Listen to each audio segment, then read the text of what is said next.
morning. Thank you for your patience. We'll begin this morning with cross-examination of Ms. Gibson. Ms. Gibson, you are still under oath. Yes, sir. Very good. Ms. Nestor, please proceed. May it please the court. Good morning. Good morning. Ms. Gibson, you and I have met before, but just for purposes of the jury, again, my name is Kathy Nestor, and I do represent Kouri Richins along with my co-counsel. So I wanted to start by just kind of revisiting what we discussed yesterday about your role in this case. Okay. So it's my understanding that you are, for purposes of saying it in easy, non-lawyerly way, you're the evidence lady, right? Yes. So all the evidence that's in this case kind of comes under your purview, right? Yes, it does. And you're responsible for being told when it's located, right? Correct? If possible, photographing it where it's found. Yes. If not possible, then making a log of where you're told it was found. Correct? Keeping those logs, safe and secure, right? Yes. Noting on the logs the day it was found, the location it was found, and by whom it was found. Yes.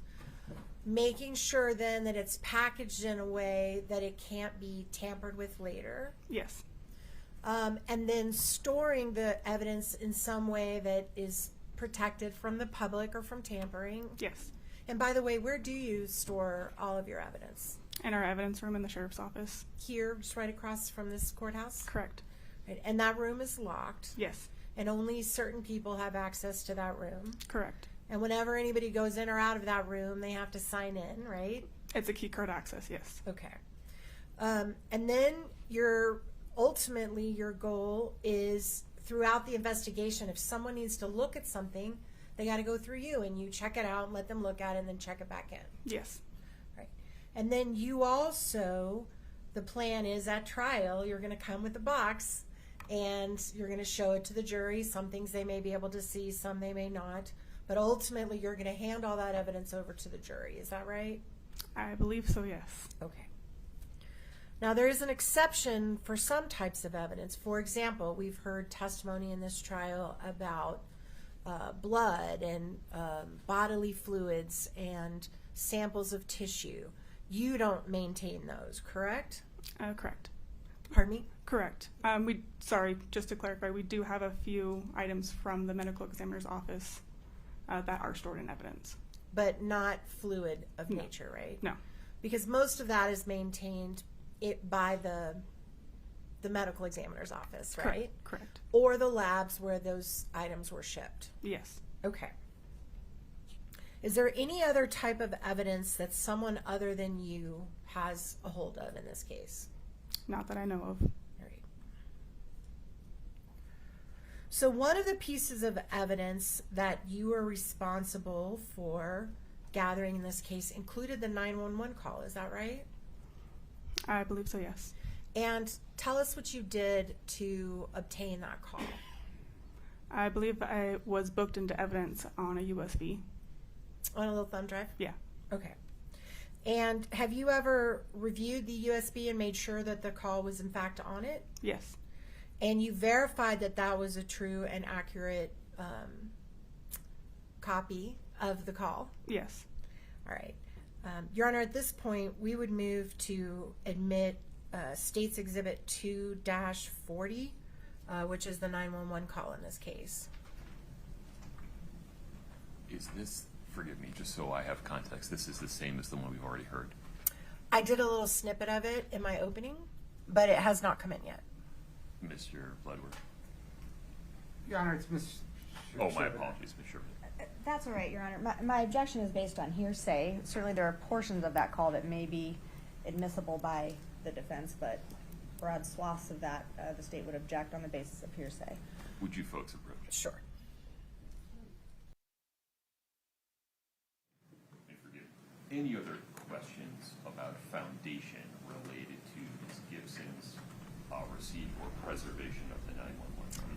Do you recall who you received the 911 call from? I don't recall off the top of my head, no. Do you know whether you downloaded it yourself off of a county database? I wouldn't have access to that. That would only be one of the supervisors in dispatch. So one of the dispatch people gave you the thumb drive? I don't know how it got from dispatch to me. It was booked into a locker, I believe, And what is that? on our evidence locker. So when it's booked into the sheriff's office, if a deputy books it in, it typically goes into the temporary locker where they drop the key and then we collect it. Is that what happened in this case? A deputy dropped it off? I believe so. Right. How do you typically, in other cases, gather the 911 called for evidence purposes? It's either that way. Sometimes I will personally request it if the detective asks me to. But either way, it's just taken from the dispatch center and booked into evidence. So once that thumb drive got into your evidence room, it was maintained safe the way that we just talked about with all your other evidence, right? I believe so, yes. So there's no reason to believe that the 911 call that you have would have been tampered with in any way. Correct. Okay. I think that's it, Your Honor, unless the court thinks I need more. Please keep it. Okay. We're going to come back to the 911 call later in the trial. Okay.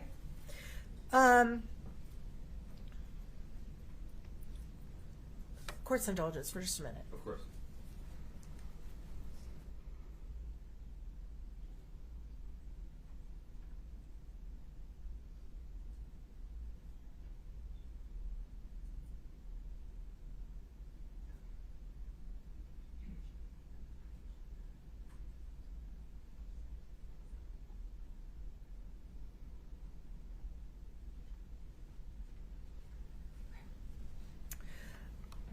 As another part of your duties, and I want to use our language really carefully here, so if you could match my language, that would be helpful, okay? Okay. Were there calls between Ms. Richins and her family that you obtained recordings of? Can you clarify? On about a weekly basis there for a while, were you downloading calls between Kouri Richins and her family? Are you talking about jail calls? Your Honor, move to strike and need to approach. At the time, there are legal issues that come up that I need to discuss with the attorneys at sidebar. This will happen throughout the course of the trial. There's no particular significance to any one of them. Second, please do not consider or speculate at any time during this case or during your deliberations about whether the defendant was or is in custody or was in custody at any time. That is not evidence of anything. You cannot consider that issue for any reason. Ms. Nister, please proceed. Thank you, Your Honor. All right. There was a time where you downloaded home wave calls. Is that correct? Yes. All right. And those calls, when you would download them, you preserved those calls in the same way that you did all the other evidence, right? Correct. So it was kept in the evidence locker. No one could tamper with it or alter it. Correct. And some of those calls, there were transcripts made. Were you involved in the making of the transcripts of those calls? No, I was not. Okay, thank you.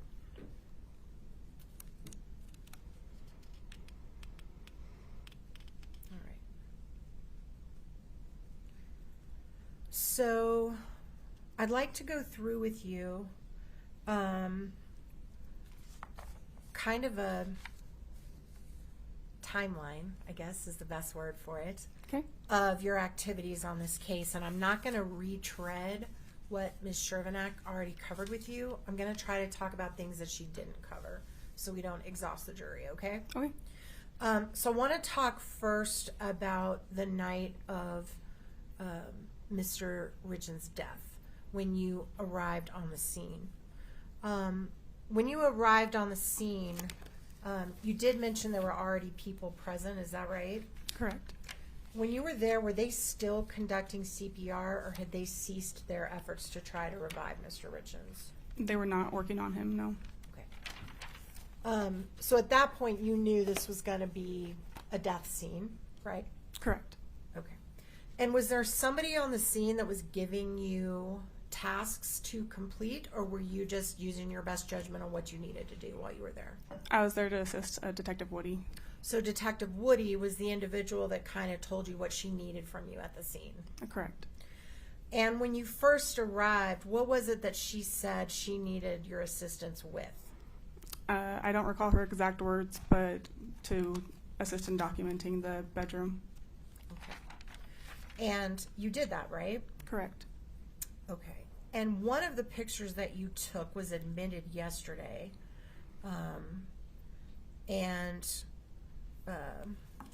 Just a minute. For purposes of the family, this is going to be a photograph of Mr. Richins' body under the sheet in case they'd like to step out.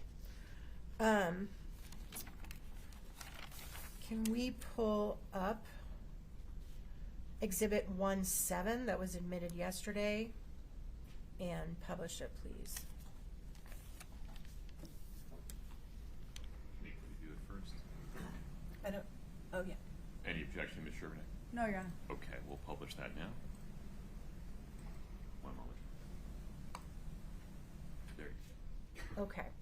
And this is the picture that you testified yesterday that you took. Is that right? That morning? Correct. All right. Above the head of Mr. Richins, under the bed, there is a crumpled up sheet. Do you see that? Yes. And if you look directly above it to the mattress, this is one of those beds, I'm guessing it's one of those adjustable beds that's divided in the middle. Yes. But you can see that there is a sheet on the mattress that's the furthest to the bottom of the picture. And there's not a sheet on the mattress closest to the window. Is that right? Correct. And do you have an understanding of why there was no sheet on that mattress? Yes. What is your understanding of that? My understanding was dispatch had instructed Kouri Richins to do CPR on Eric Richins and was then instructed to try to get him on a flatter surface for CPR. In order to do that, especially with a male, they're typically larger in weight, and so she instructed her to pull off the sheet in order to get him off the bed. So in other words, you can't lift the body because it's literally dead weight, right? Yes. And so the idea is to undo the sheet from the bed and then pull him down to the ground where you could do CPR on a flat surface. Correct. And is that because, I mean, I don't even know if you know, is it not successful to do CPR if you're on a cushy surface because you go up and down, right? Yeah, it's typically a little bit harder on the person. Okay. All right. And is it your understanding that the sheet that's crumpled up under the mattress that has no sheet on it, that's the sheet that he was pulled to the ground on? I believe so. Right. And did you examine that sheet before it was put into evidence? I don't recall how much I examined it, but I looked at it. Do you still have that sheet in evidence? Yes, we do. Right. And is there any blood on that sheet? I believe there was on this. So if there was testimony here by EMTs that blood did not start coming out until after the EMTs were there, is it fair to assume that the sheet was under Mr. Richins when the EMTs were working on him? Can you rephrase, like, the sheet Well, let me underneath ask him? this way. Why did you feel that that was an important piece of evidence to gather and keep? Because it was where he died on. Perfect. That's what I needed. Okay. Thank you. All right. You can take that down, Katie. Thank you. You also, I believe, said that you photographed other areas of the bedroom, right? Yes.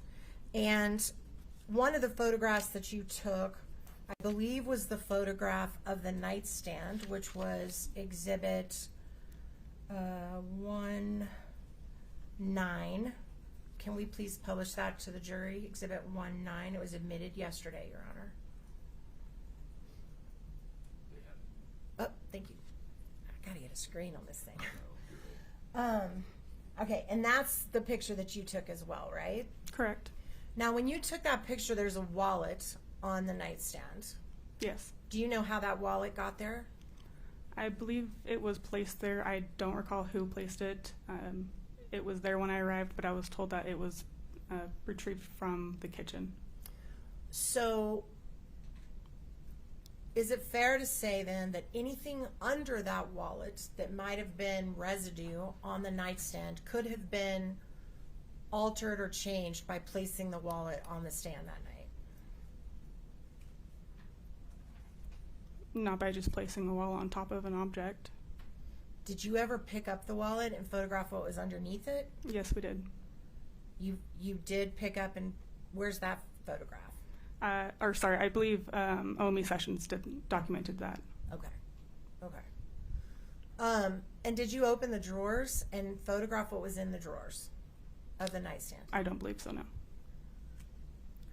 Were you aware at that point that a hydrocodone bottle had been removed from one of the drawers? I didn't know where it had come from, and it was taken with the decedent. Okay. So you did not take the hydrocodone bottle into your custody? No. Did you open it and photograph the inside of it? I believe that was OME Sessions. Okay. So you can't testify whether there were pills in it or not at No. the time? No, I cannot. Did you ever recover that pill bottle back? No, we did not. Okay. I thought that was one of the pill bottles you introduced yesterday. Not? No. That was a different hydrocodone bottle? Which hydrocodone bottle are you referring to? So yesterday you introduced a packet, and you remember we came up and you were trying to untape the bottle and looked in one of them, but there was Yeah. another pill bottle with that one. Where were those taken from? Fits in that same packaging from the master bedroom, the master bathroom, like linen closet area. Okay, so the hydrocodone bottle you introduced yesterday was found in the bathroom. I- I'm going to object. That misstates the evidence. Would you lay some more foundation, Ms. Nestor? How do you know where it was found? I was there that day, and it was found in the bathroom. Okay. And So, when you but- say it, for my benefit. I need clarification. Yeah, It's not could clear we, I need Okay. I'm having pronoun trouble here. Let's Can you do be this. specific about which item you're referring to? let's make it really easy. Let's pull your package out, because you Okay. still got them with you, Yes, right? I do. You got your box. Okay. Let's pull out package number. Just a moment.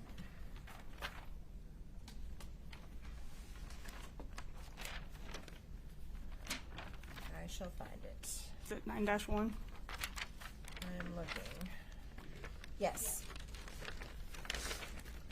Okay, may I approach, Your Honor, just for a minute? I forgot I don't have that. Let's see that once. Yeah, of course. No, this. Can you take it out? Sorry, make it blow up.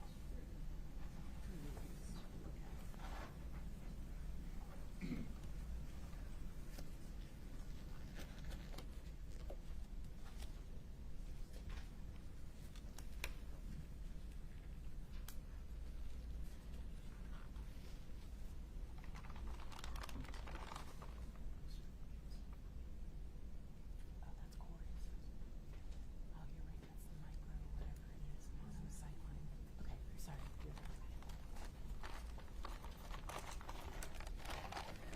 Okay.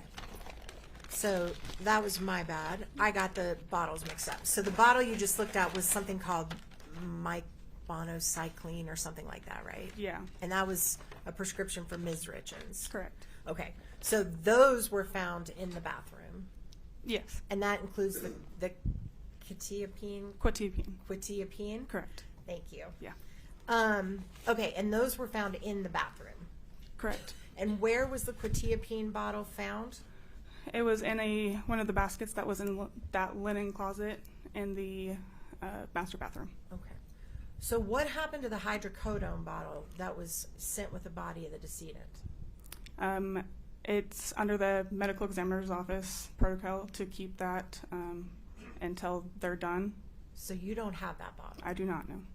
So all we have is a picture of that bottle. Correct. So it has never been taken for testing by you to anyone. Correct. So if there was fentanyl residue in that empty pill bottle from 2016, we won't know it because you never took it to be tested, right? I was never given the bottle, no. Okay. While you were there that day, you also did not take any photos of the kitchen, is that right? Correct. And you did not take any photos of the kitchen sink Correct. or what was in it? Correct. And you did not take into your custody any items that were in the kitchen sink, is that right? Correct. And you also did not take any pictures of the closet. Correct. And later, we've had pictures be introduced. When you did your Matterport walkthrough, we saw an image of a green jacket where the gummies were kind of sticking out of a pocket. That green jacket, you can't say whether that was there the day that you were there or not. I cannot. And just to clarify, I did take, I think, 2 photos of the closet, just not that side of the closet. Okay. So you took photos of, and I'm using this from my experience, but in my house there's a woman's side of the closet, which is much bigger, and a very small man's side of the closet. Is that the way it was set up in Ms. Richins' house? I don't recall. Okay.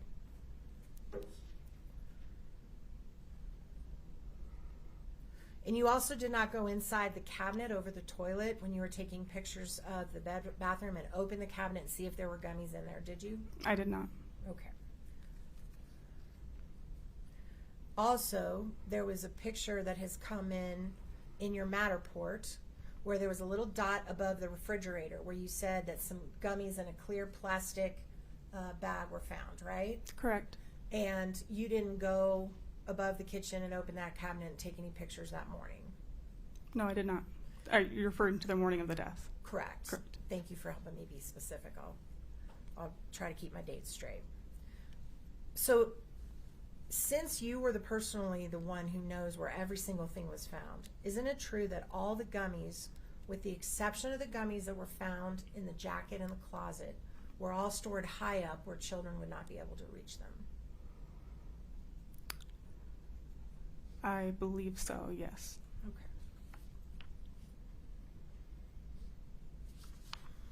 All right. Just 1 second. I think we're going to move to another day.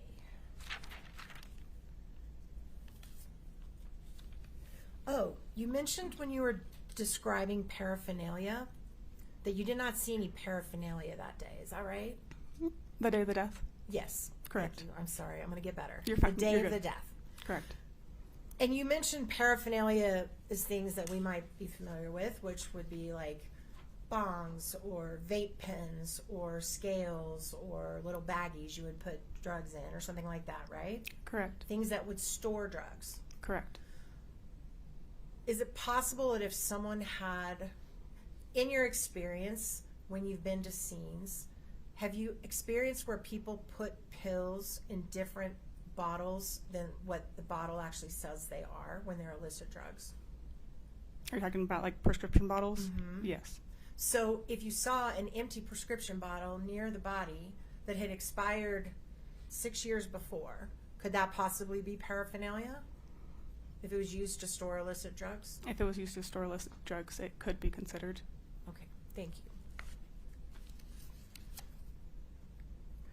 You also, that day of the death, you did not go upstairs at all, correct? Correct. You also did not go downstairs. Correct. Since then, you've walked through, viewed, videoed, measured this whole entire house. You're aware now that there's a kitchen downstairs, right? Correct. And are you also aware that there was liquor stored downstairs? I was not. Did you notice in all these tours that you did and videos that there was an actual beer fridge downstairs filled with beer? On the day of the Matterport, or which day we were? Any day you were there. I don't recall. Did you notice there was liquor bottles in the cabinet in the kitchen downstairs? I believe there were some. I'm not sure about how many, though. Did you ever photograph any of those? If I did, it would have been in my overall photographs. Also, the day of the death when you were taking photographs, did you photograph anything in the kitchen trash? No, I didn't photograph the kitchen. All right. Did you notice anything set around the kitchen? For example, cut up limes or drink mixes or anything on the counter? Did you notice any of that? I didn't enter the kitchen. Never even went in it. No. Thank you for clarifying that. Then I won't waste my time with more questions about the kitchen. Okay. So let's move now to the next time that you were in that house, which my understanding would have been April the 13th of 2022. Is that right? Correct.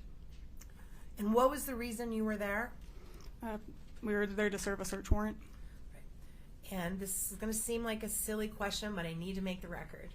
So when you all execute a warrant of a home, do you tell the people in advance, hey, FYI, we're going to be at your house at 9 and we're going to be searching everything you own? Do you do that? I don't. No. No. As a matter of fact, it's important for searches to be done well and done professionally that the person not know they're coming, right? Correct. And you guys actually take pretty extreme steps to make sure the person's not tipped off that you're about to search their entire house, right? Correct, but just to clarify, I am not law enforcement officer. I'm not sworn, so that's up to the detectives. I appreciate you making that distinction. I will not suggest otherwise. But you are certainly a critical part of the search process, right? Correct. And why is that? I'm there to document everything and photograph, collect anything of importance. So really, I mean, you're like the hub of the whole search, right? Like everything's coming to you that they find in that house. Correct. All right.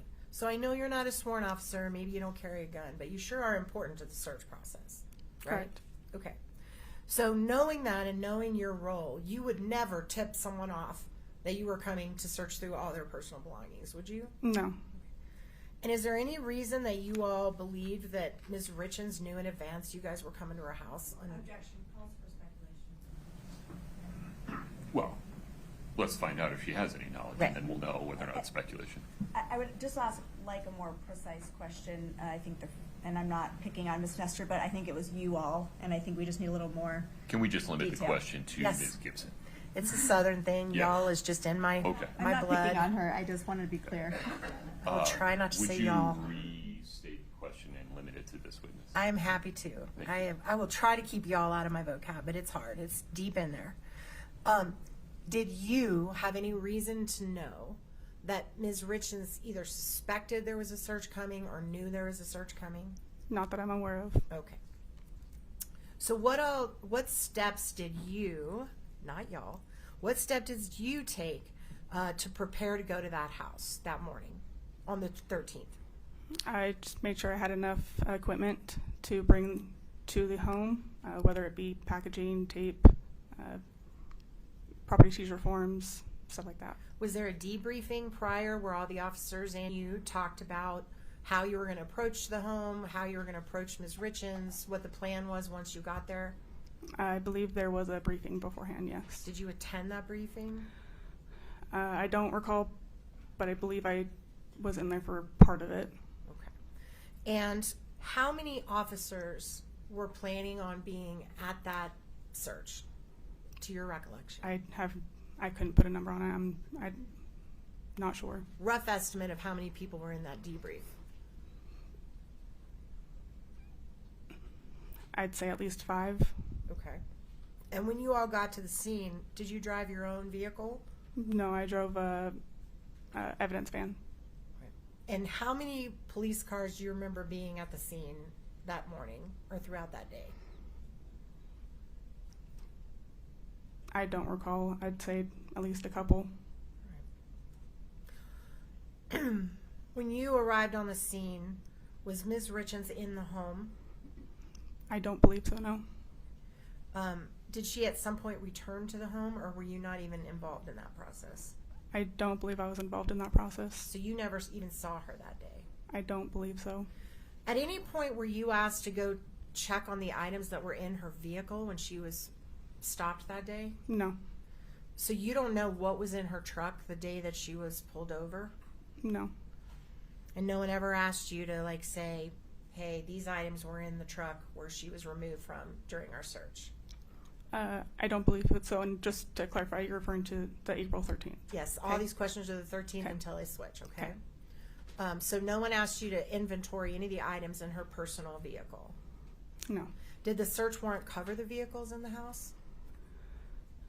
I believe There were two vehicles inside the garages that were included. I'm unaware. I wasn't part of that part of the search during her stop, so I'm unaware. Okay. Do you remember the weather that day? It was winter. It was cold. It was really cold, right? Yeah. Snow on the ground. Remember when we used to have snow in Park City? Yeah. Yes. Okay. All right. How long were you at the house that day? The 13th.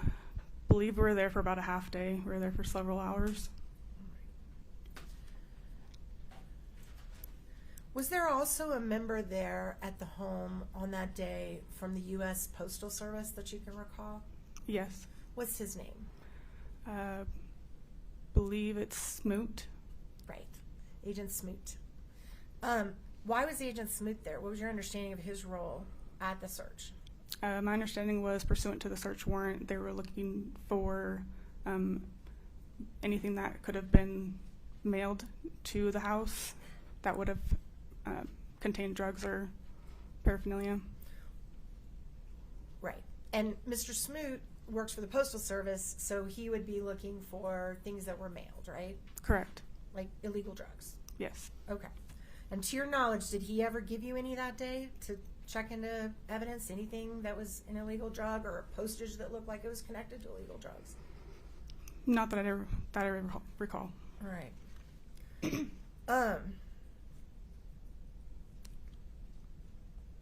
Was it your understanding? You okay? I just need some napkins. Sorry. Oh,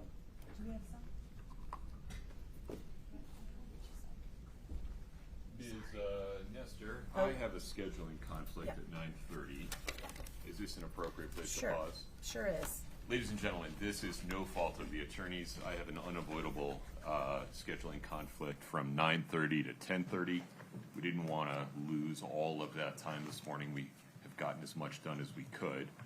We're going to take a recess. Fair reminder, please don't talk about this case or anything related to it. You are free to talk about everything else. Current events, your family's sports, whether the Spurs are actually going to make it to the finals. That's all fair game. But please, no talking about this case. You are allowed to use your personal devices during this recess, but do not use them to post about the case or to do any research, and please avoid any social media or other reports about the case during that time.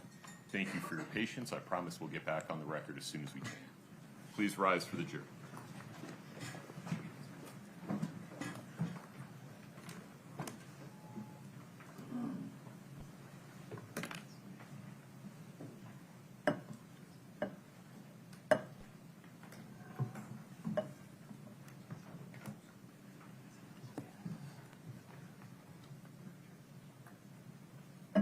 Folks, have a seat, please. Ms. Gibson, during this break, like overnight, you are proverbially still on the stand. Please isolate yourself. Don't confer with anyone. Okay. The court is in recess until 10:30. Thank you for your time. Ms. Gibson, may I have a brief conversation with you? You don't need the bin. You can leave that there for a moment if you want. Mr. Palmer will watch over it for you. You can just step to the podium for a moment. I apologize for this delay. Can you be here ready to go at 8:30 tomorrow morning? Yes. Okay. Do you understand that you are still, in effect, under oath and on the stand, so you cannot confer with anybody about your testimony? Yes. All right. Can you follow that instruction? Yes. Very good. I'll see you tomorrow morning, ready to go at 8:30.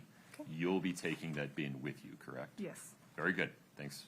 Thank you. Okay. Mr. Bloodworth, anything else on the record today? No, Your Honor. Ms. Nestor? No, sir. Okay, very good. The court is in recess. Thank you for your patience.